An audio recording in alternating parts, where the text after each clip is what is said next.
Baik, bismillahirrahmanirrahim. Assalamualaikum warahmatullahi wabarakatuh. Di sini saya Fahri Rasyabrana dengan Arya Purnama akan mempresentasikan materi akhlak dalam Islam, menjaga lingkungan dan ekologi. Pertama-tama, saya di sini akan membahas apa itu akhlak. Secara etimologis, akhlak berasal dari kata khuluq yang berarti budi pekerti, perangai, tingkah laku, atau tabiat. Menurut istilah, akhlak adalah sifat yang tertanam dalam jiwa manusia yang darinya lahir perbuatan-perbuatan secara spontan tanpa memerlukan pertimbangan pikiran terlebih dahulu. Dalam perspektif Islam, akhlak diukur berdasarkan kesesuaian dengan Al-Quran dan Sunnah. Rasulullah Shallallahu Alaihi Wasallam bersabda, "Sungguhnya aku diutus untuk menyempurnakan akhlak yang mulia." Akhlak menempati posisi sentral dalam ajaran Islam, sejajar dengan iman dan ibadah. Al-Quran banyak menekankan pentingnya akhlak, seperti dalam Quran surat Al-Qalam ayat 4 yang menyatakan bahwa Nabi Muhammad SAW memiliki akhlak yang agung. Dengan demikian, akhlak merupakan barometer kualitas keimanan seseorang. Macam-macam akhlak.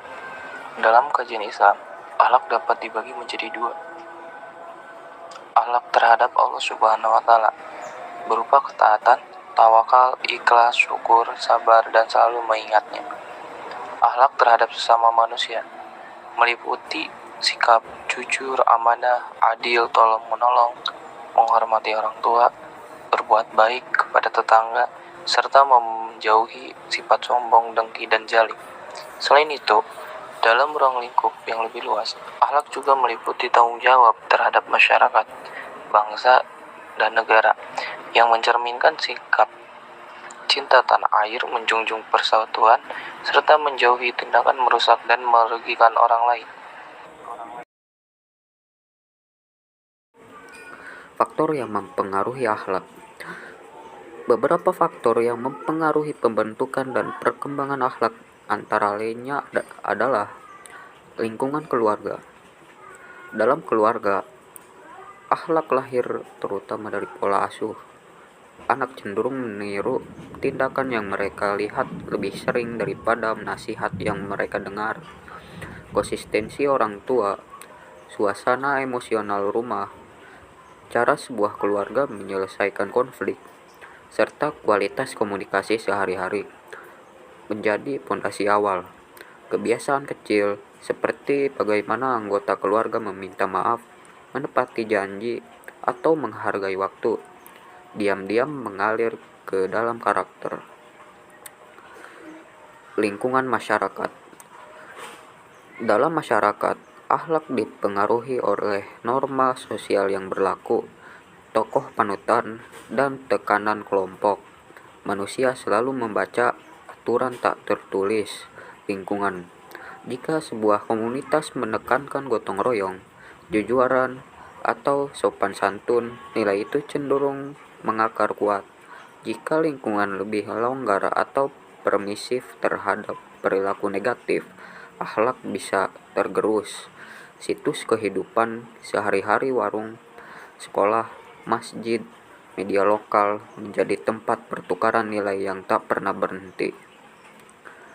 Pendidikan formal dan non-formal. Dalam pendidikan, akhlak tidak hanya dibentuk oleh mata pelajaran, tetapi oleh kultur lembaga.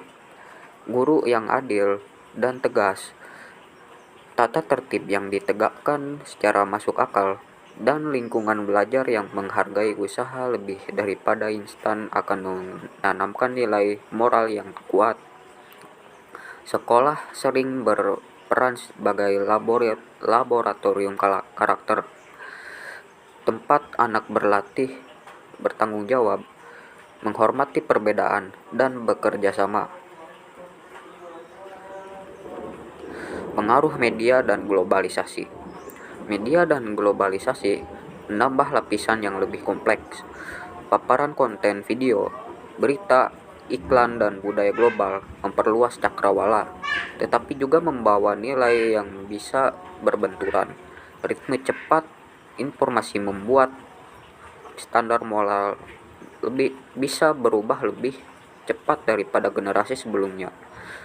Peran media tidak selalu negatif atau positif. Ia bekerja sama seperti amplifier, memperkuat apa yang sering dikonsumsi. Jika konten berkualitas menjadi menu utama, efeknya dapat mendukung perkembangan moral. Jika isi media penuh kekerasan, sensasi, atau sikap meremehkan, hal itu dapat mengaburkan batas moral. Urgensi pendidikan akhlak. Pendidikan akhlak merupakan fondasi utama dalam membentuk pribadi muslim yang paripurna. Tanpa akhlak, ilmu pengetahuan dan teknologi dapat disalahgunakan sehingga menimbulkan kerusakan. Pendidikan merupakan sistem untuk meningkatkan kualitas hidup manusia dalam berbagai aspek kehidupan. Pendidikan merupakan aspek yang penting dalam kehidupan individu, keluarga, masyarakat yang bertujuan meningkatkan kualitas hidup. Karena pendidikan adalah proses tiada henti yang harus diberikan dalam upaya memanusiakan manusia. Seyogyanya, pendidikan melakukan penyegaran kesinambungan dalam aspek perencanaan, pelaksanaan, dan evaluasi. Karena tujuan pendidikan tidak hanya mencerdaskan, tetapi juga membimbing, mengarahkan, meningkatkan, menyucikan hati agar dapat mendekatkan diri kepada Allah. Tujuan dan fungsi pendidikan adalah membentuk manusia seutuhnya yang beriman, bertakwa, berakhlak mulia, sehat, berilmu, cakap, kreatif, mandiri, dan menjadi warga negara yang demokratis, bertanggung jawab. Dalam Islam, istilah pendidikan dikenal dengan at-tarbiyah, at-ta'lim, dan at-ta'dib. Kesimpulan dan saran. Keluarga merupakan tempat pertama anak mendapat pendidikan. Pendidikan kepribadian dan pengembangan jati diri sebagai manusia yang beriman dan bertakwa. Baik buruknya perilaku anak bergantung pada pola didikan orang tua dalam keluarga. Untuk dapat menjadikan anak berakhlak baik, maka dibutuhkan usaha dan upaya agar anak terarah dalam bimbingan dan dekat dengan agama dan Allah. Untuk dapat mewujudkannya, maka pola yang harus dibangun dan diterapkan adalah mendidik dengan keteladanan, kasih sayang, perhatian, nasihat, yaitu memberikan pendidikan nilai-nilai ajaran Islam yang baik, akhlak, ilmu pengetahuan, fisik, emosional dalam berpikir, penghormatan kepada orang tua, dan kemandirian. Jika pola ini diterapkan dengan baik, maka anak akan dapat tumbuh dan berkembang dengan baik sesuai dengan ajaran Islam. Baik, itulah yang dapat kami sampaikan. Kurang lebihnya mohon maaf. Dan jika ada pertanyaan, silahkan didiskusikan di kolom komentar ataupun di grup WhatsApp ataupun di Google Meet juga boleh. Sekian dan terima kasih. Wassalamualaikum warahmatullahi wabarakatuh.